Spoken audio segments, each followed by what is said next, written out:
crowd poured out as the shots drowned into siren sounds out of their houses now and over front yards, all the way up to the place where the police tape ran to mark the crime scene. Everybody trying to catch a glimpse of what was happening, of what was going on between the ambulance and all the cop cars. Everybody gossiping, whose kid got hit, where did it hit him, and who could have fired it. Everybody wondering, how did it happen again, and is he dead? These children are kids. Everybody wondering how far they were from where the victims live, and I visit them, their houses.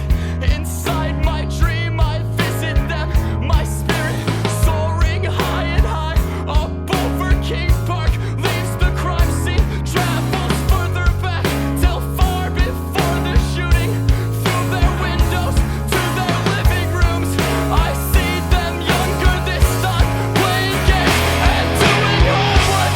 All these marks of youth soon transform coldly into stone, for fights and stupid feuds, for ruins wrapped in gold. And cruelly I recall why I have come to find the reason, but there cannot be a reason.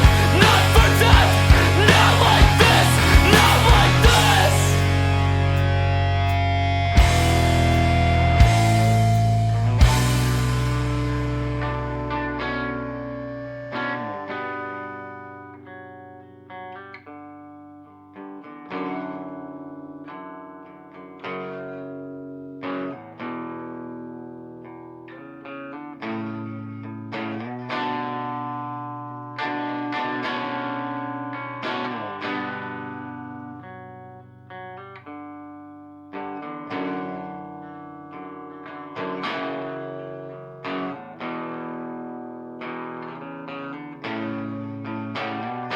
3 days later, they made funeral plans.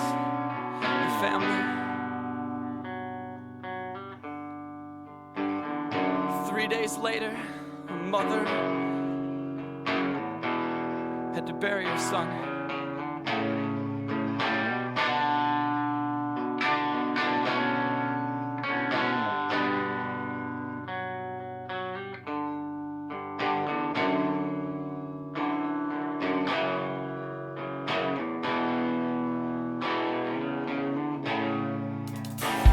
Not far away, the shooter holed up in a hotel near to the highway with a friend and the gun.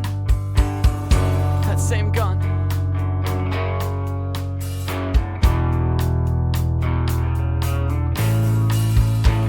He fled immediately, but was identified by witnesses. His picture on TV, only 20 years old, they called him Grandpa.